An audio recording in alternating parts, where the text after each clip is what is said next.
All right, here's something I've been meaning to do for quite some time, and I'm somewhat embarrassed at how long it has taken me. It's not done on purpose as a joke in this subject matter because I'm going to do a brief review. Just overall, I'm not going to reveal too much about plots and whatnot, but of the Allegiance Arts comics. And when I said I'm not late for as a joke on it because the books it took a while for them to come out. Most notably, sort of the flagship title, if you will, of Red Rooster. It kept getting delayed and all that stuff. It's understandable. There's a good reason for it. I would have hoped it wouldn't have been that long. But instead of just like a lot of the other Indiegogo campaigns and what have you, Mitch Brettweiser decided he was going to create a whole imprint, a publishing company.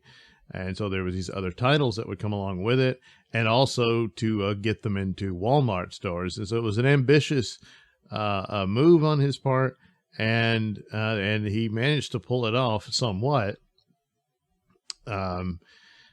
Although lately I don't see it at Walmart anymore. I don't know if that fell through or what have you, at least not at mine. Now, the rollout,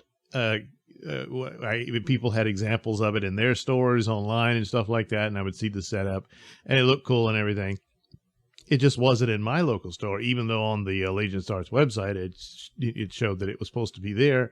Eventually it was. It was not as fancy a setup as the the ones I saw elsewhere, but it was there. And so that's when I finally got to check out the books. The Red Rooster 1 was no longer available by the time I found it.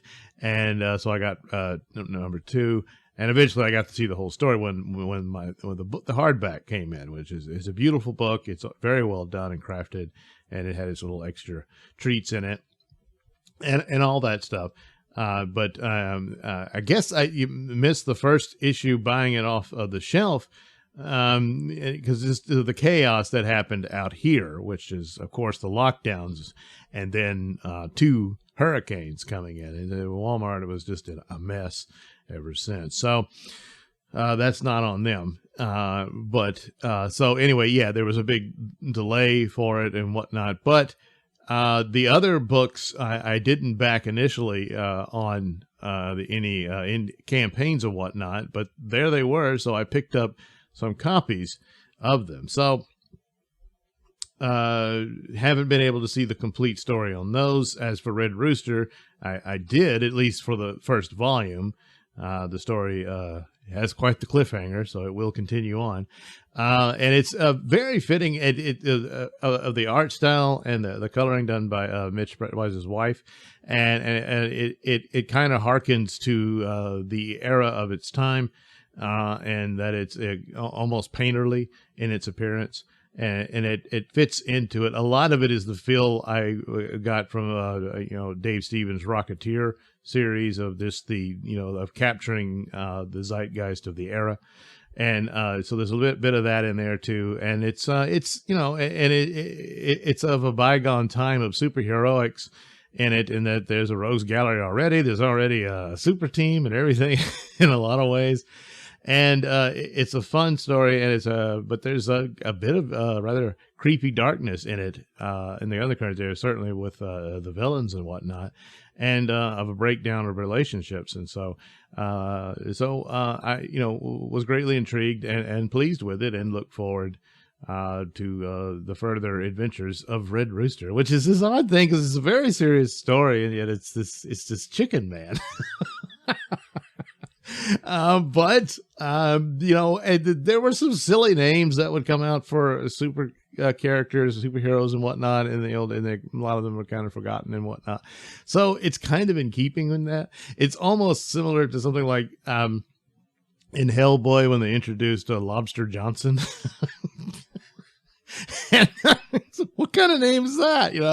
And yet, he's a cool character. It is all very mysterious and everything. So, you just make it work, So, yeah, I would recommend it if you can get your hands on that. I'm going to leave the link to their site, and I believe you can get copies of their books there. The other two that I was able to at least start on was Bass Reeves and the Futurist. Now, Bass Reeves is a fascinating character because, well, he's real. He really did exist. This is a true story. There's a handful of things that there's documentaries on him and stuff like that. The real it's embarrassing to the point, I think, at this late in the history of film and media and whatnot, that there hasn't been a definitive film or TV series, if you will, on Bass Reeves, of all the celebration of the Old West and the Western genre. It ran its course, and nothing, you know. And of course, well, you can chalk that up to racist attitudes in the past and whatnot, and sure, but by the 70s and 80s and 90s, I mean, what the hell, you know? So the only recent mention, other than this comic book, which is magnificent, it really is, and the tonality and the tragedy that is in there, certainly the tragic outcome of Bass Reeves and his son and stuff like that. Very well captive. And it certainly, I mean, now granted, it's a comic book and he is portrayed like this, you know, superhero character, a comic book hero, he's almost supernatural in his appearance when he arrives on the bad guys, the outlaws, and catches them. And so he's a fascinating story in that and of itself. But the only other media mention was that god-awful brief snippet of him in Damon Lindelof's Watchmen for HBO, which is just utter trash. And yeah, it's just so why there isn't other depictions, at this late date, I don't know. But here it is in this comic book, and it's very well crafted. In the atmospherics and mood that it sets is done very well. And that one really, I think I liked it more than Red Rooster, because I was like, damn, this is really good. So look forward to more of those. The Futurist I knew very little about. It's just the artwork is beautiful, absolutely magnificent work, very excellent. Just probably the best of the three as far as just appearance of art and craft in it.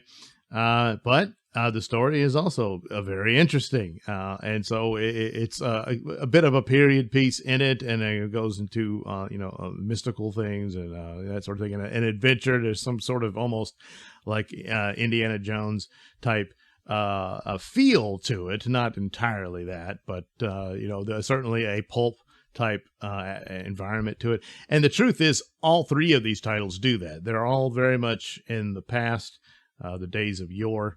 And, of course, comic books are born out of that, and these adventure stories, and that's what they are. And it just seemed to be a more vibrant era of that. Just mystery seemed more mysterious. Adventure seemed more adventurous.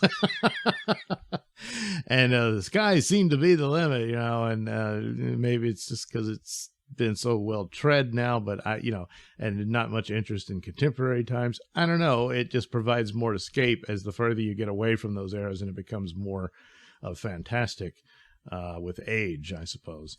But Futurist, it is a very good one. It draws you in. Of course, the artwork is beautiful, but it's not just that. The story has a lot of depth to it, and character, and atmosphere that is very captivating. So, despite being a little tardy on delivery in some cases, if you will, this is really high quality professional work. It's beautiful to look at, and to start off this good, it certainly springs some amount of hope of what further quality they could deliver from this group.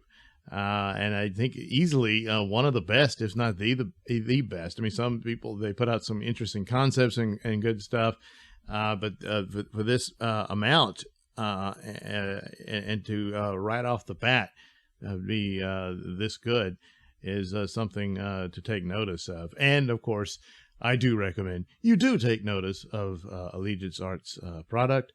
Right now, of course, manga is king, and it's understandable. as the two big mainstream publishers and quite a few others have just been embroiled in absolute idiocy, which is just burning bridges all over the place and dragging quality. Dragging it down. It's gone in a lot of cases, and it's all very sad. But there are alternatives out there, and I think this is a big one, and certainly deserves your attention. And so, as of now, I mean, they could take a turn for the worst, I suppose, and all the stories fizzle into stupidity or something. But I rather doubt that. So, yes, I highly recommend you check out the books of Allegiance Arts. There's a new one they're running, camping for a title called The Saints. I'm not too familiar with it. I've seen some previews. It looks good. Again, the quality is very much there, so it could be another really good one forthcoming from the people at Allegiance Arts. Thanks for watching and listening. Say, while you're still here, why not like and subscribe and share with your many friends? Yes. Also, check out my mini stores in the link description below. Yes, where you can get t-shirts, hats, mugs, all those goodies with my artwork on them. Oh, yeah. And head over to indieplanet.com and pick up a copy of my comic book, Night Night. Oh, yeah. You can also catch me at my podcast, Mr Nailsin Show, on RadioMisfits.com. And you can also watch my videos on BitChute.com and now on Rumble.com. Oh, my goodness. So many places to watch me and my stuff. Oh, yeah. And if that's not enough for you, well, you can follow me on many social media platforms and say hi to your old pal, Mr. Nailsin.